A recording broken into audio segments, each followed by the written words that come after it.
ASN di negara kita saat ini berjumlah 4.169.118 dengan rincian ASN struktural itu 456.372, 11%, teknis 257.800.000, dan kesehatan 329.138, mencapai 14%.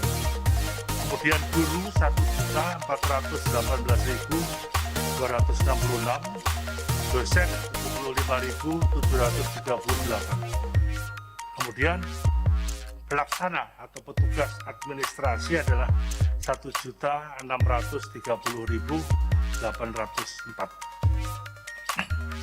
Pemerintah telah melaksanakan implementasi kebijakan sistem merit melalui strategi manajemen human capital ASN dalam Grand Design Pembangunan ASN 2020-2024. Kemudian strategi ASN ini meliputi perencanaan ASN, perekrutmen pegawai ASN, pengembangan kompetensi ASN, dan penilaian kinerja dan penghargaan, serta pengembangan karier ASN yang berbasis sistem merit, dan yang terakhir adalah peningkatan kesejahteraan ASN. Berkaitan dengan mekanisme pengadaan ASN, pemerintah daerah telah menyampaikan usulan kebutuhan ASN dengan mempertimbangkan analisis jabatan dan analisis beban kerja. Kemudian Kementerian PAN-RB menetapkan kebutuhan ASN nasional dengan mempertimbangkan masukan dari Menteri Keuangan dan Kepala BKN. Pengumuman seleksi, pelaksanaan seleksi administrasi, pelaksanaan seleksi kompetensi dasar, dan seleksi kompetensi bidang itu dilakukan oleh BKN. Panitia Seleksi Nasional Panselnas menetapkan hasil akhir seleksi. Kemudian penetapan nomor induk kepegawaian oleh BKN dan pengangkatan pegawai. Ini tahapan-tahapan yang ingin kita sampaikan. Kemudian ada 48 instansi yang terdiri dari 48 pemerintah kabupaten kota sudah mengusulkan kebutuhan ASN-nya, namun dokumen pengusulan kebutuhan ASN ini belum lengkap sehingga perlu untuk melengkapi dokumen tersebut. Saya harapkan teman-teman dari Pemda untuk segera mengusulkan ini. Kemudian sebanyak 48 instansi yang terdiri dari 48 pemerintah kabupaten kota juga mengusulkan kebutuhan ASN, dan sebanyak 27 instansi dari 23 KL, 4 pemerintah daerah kota memang tidak mengusulkan kebutuhan ASN di tahun 2021. Teman-teman sekalian, total kebutuhan ASN tahun 2021 sebanyak 1.275.384 dengan instansi pemerintah pusat sebanyak 83.669 dan instansi pemerintah daerah sebanyak 1.191.718. Ini termasuk guru P3K sebanyak 2.616,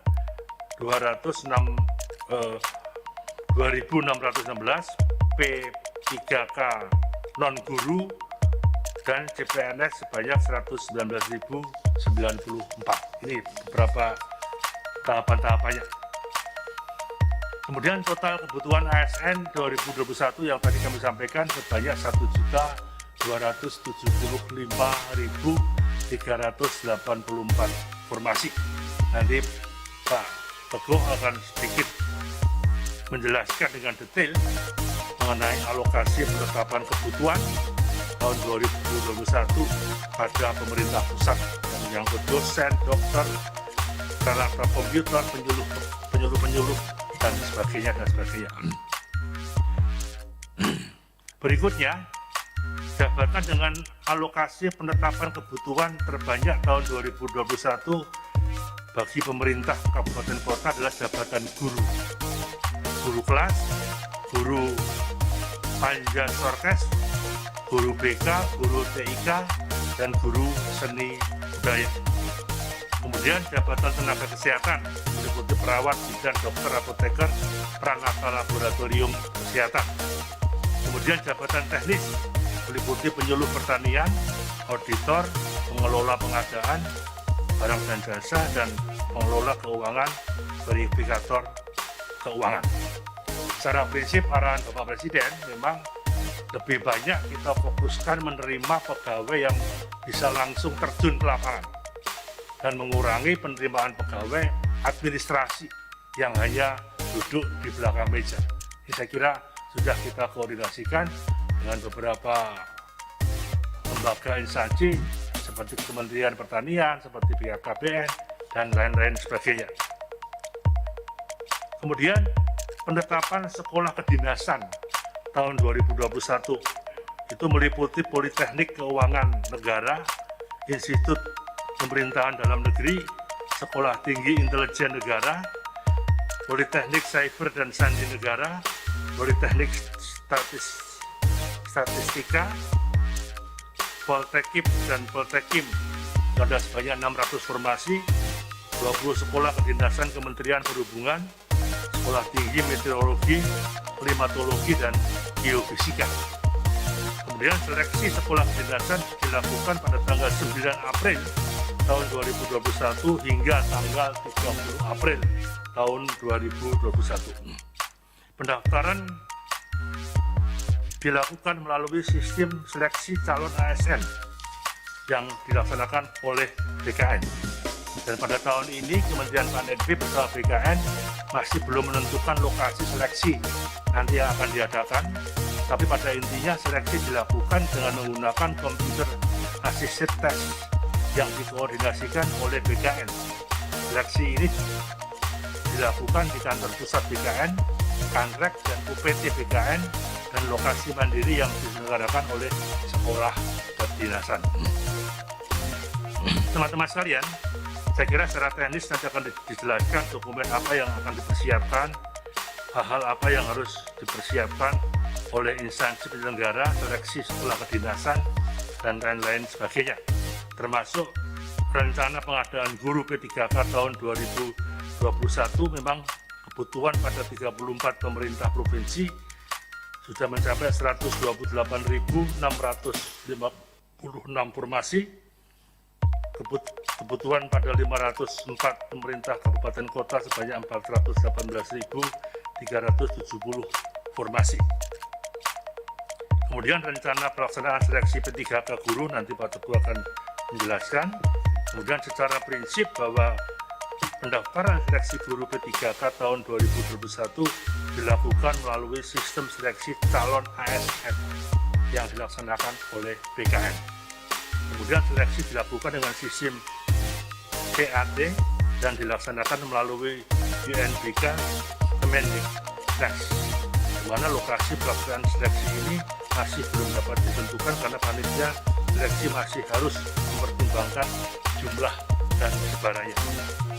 Kemudian seluruh kegiatan seleksi guru P3K diselenggarakan dengan tetap memperhatikan protokol kesehatan. Ini prinsip berpedoman pada keputusan Menteri Kesehatan nomor HK0107/Menkes/2020 tentang protokol kesehatan bagi masyarakat di tempat dan fasilitas umum dalam rangka pencegahan dan pengendalian coronavirus disease yang ada. Kemudian beberapa teknis nanti dokumen akan disampaikan oleh Pak Teguh. Pada hal yang menjadi sifat ketentuan umum untuk seleksi CPNS, setiap WNI dapat melamar menjadi CPNS dengan batas usia paling rendah 18 tahun dan paling tinggi 35 tahun pada saat mendaftar. Jabatan CPNS dapat dilamar dengan batas usia paling tinggi 40 tahun saat pelamaran, meliputi dokter gigi dengan kualifikasi pendidikan dokter spesialis dan dokter gigi spesialis. Kemudian dokter pendidik klinis ini juga menjadi titik perhatian kita bersama. Kemudian beberapa aturan teknis nanti Pak Ketua kami menyampaikan bagaimana pelamar tidak boleh diberhentikan, kemudian pelamar tidak berkedudukan sebagai CPNS, pelamar memiliki pendidikan sesuai dengan persyaratan jabatan, dan lain-lain sebagainya, termasuk ketentuan umum seleksi P3K non-guru tahun 2021. Nanti Pak Deputi SDM akan menjelaskan secara rinci untuk diketahui oleh teman-teman sekalian. Teman sekalian, saya kira jenis formasi khusus dalam pengadaan PNS dan P3K non-guru tahun 2021 pada pemerintah daerah adalah putra-putri lulusan terbaik, jumlah sesuai kebutuhan, penyandang disabilitas, jumlah minimal 2% dari formasi, dan diaspora jumlahnya sesuai dengan kebutuhan yang ada. Kemudian jenis formasi dan pengadaan PNS maupun P3K non-guru tahun 2021 khusus untuk disabilitas juga sudah kita atur dengan baik sesuai kebutuhan dan sudah kita bicarakan dengan detail dengan BKN dan kementerian lembaga terkait.